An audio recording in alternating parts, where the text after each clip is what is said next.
I am Saanvi, I am BMS first year student और मेरे NEET 2025 में 520 स्कोर किया था मैंने 720 में से, जिसमें मेरी रैंक थी 32,000।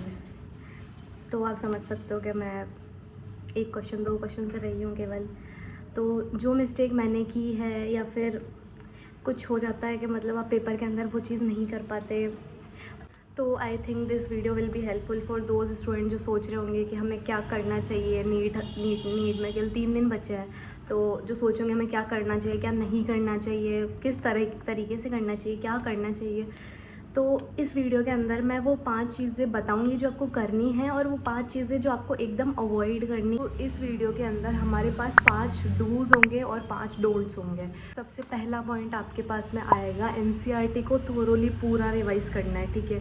ऐसा कोई भी पॉइंट मत छोड़ना, कुछ भी ऐसा मत छोड़ना जो PYQ से आया है। PYQ क्वेश्चन आपने सॉल्व किए होंगे, तो उसके अंदर अगर पूछा गया है पर आप वो टॉपिक नहीं पढ़ रहे तो वो एकदम आपके फिर उसके आपके नंबर कम होने के चांसेस वहाँ से आ जाता है। साथ में फ़िज़िक्स और केमिस्ट्री का ये बोलूँगी कि फ़िज़िक्स में आपको ना फॉर्मूले अच्छे से रिवाइज़ करना है, क्योंकि क्वेश्चन अटैम्प्ट करोगे तो आपको सबसे पहले यही होगा कि आपको कौन सा फॉर्मूला इस क्वेश्चन के अंदर अप्लाई करना है। तो फिज़िक्स के अंदर तो आपका फॉर्मूला अच्छे से रिवाइज़ होना चाहिए और उसके ना थ्योरेटिकल क्वेश्चन भी अच्छे खासे आते हैं, तो वो चीज़ आप कर सकते हो। और केमिस्ट्री के अंदर जो आपकी इनऑर्गेनिक केमिस्ट्री, ऑर्गेनिक केमिस्ट्री, उसके अंदर तो आप वही जो आपको पढ़ा रखा है वो आप अच्छे से रिवाइज़ करो।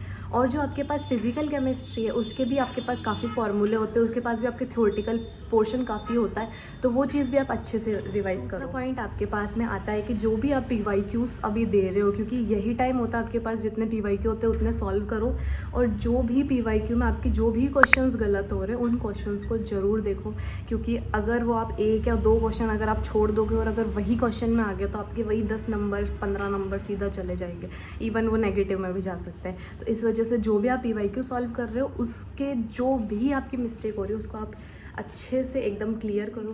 आप PYQ सॉल्व कर रहे हो, आपको ना ये चीज़ भी एनालाइज करनी है। एंड आप पहले के जितने भी आपने टेस्ट वगैरह दिए, जिस भी कोचिंग के पेपर्स आपने सॉल्व किए, कुछ भी किया है, आपको ना उनको निकाल के एक बार ये देखना है कि किस टॉपिक से, भले ही फिजिक्स हो, भले ही केमिस्ट्री हो, भले ही बायोलॉजी हो, आपको ये देखना है कि कौन से टॉपिक से आपके सबसे ज़्यादा क्वेश्चन गलत हो रहे हैं। उस टॉपिक को आप फिर से बस ये पॉइंट आता है कि सबसे ज़्यादा इम्पॉर्टेंट आपकी हेल्थ है। अगर हेल्थ में कुछ भी गड़बड़ हुई तो 3 तारीख बहुत पास में, तो अपनी हेल्थ से कॉम्प्रोमाइज़ मत करना। 6-7 घंटे की नींद अच्छे से लेना है और खाने में कोई जंक फूड, बाहर की कुछ भी चीज़ें को अवॉइड करो और एकदम हेल्दी और लाइट खाना खाओ, ताकि एकदम जो है आप फ्रेश फील करो और अच्छे से जो है आप अपने टॉपिक रिवाइज़ कर।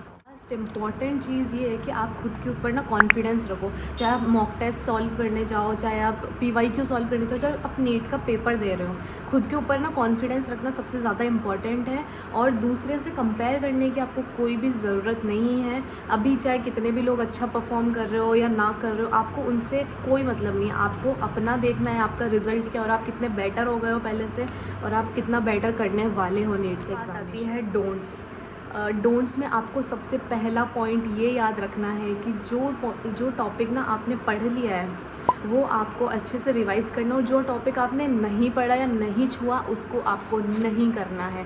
अगर आप वो टॉपिक करने बैठे तो जो टॉपिक आपने अच्छे से कर रखे ना उसको भी आप रिवाइज़ नहीं कर पाओगे। कोई टॉपिक अगर एकदम छोटा है और इम्पॉर्टेंट है वो चीज़ आप कवर करो, या फिर एक ऐसा होता है कि पर्टिकुलर पूरा सेक्शन बाकी जिसके अंदर 4-5 चैप्टर्स इंक्लूड है, तो फिर आप वो ही होता है उसके ऊपर आप इंपॉर्टेंट PYQs देख लो या कुछ हो उससे रिलेटेड कोई क्वेश्चन आया किस टॉपिक से, वो टॉपिक आप ज़रूर पढ़ सकते हो। पर ऐसा नहीं कि कोई एकदम नया आप चैप्टर लेके बैठ जाओ कि वही चीज़ जो मैंने आपको डू में बताई वो डोंट में नहीं करनी। मतलब कि आपको नींद अच्छे से लेनी है। कम नींद लेके अगर आप ये सोच रहे हो कि मैं और चीज़ें पढ़ सकता हूँ, मैं कर सकता हूँ, मैं ये और कर लूँगा, तो वो चीज़ आप एकदम अवॉइड करना। आपकी नींद, आपकी हेल्थ बहुत इंपॉर्टेंट। तीसरी बात, मैं पेपर से रिलेटेड एक बात बताती हूँ कि आप पेपर करते टाइम कभी भी पैनिक मत करना। मेरी सबसे मेजर मिस्टेक यही थी।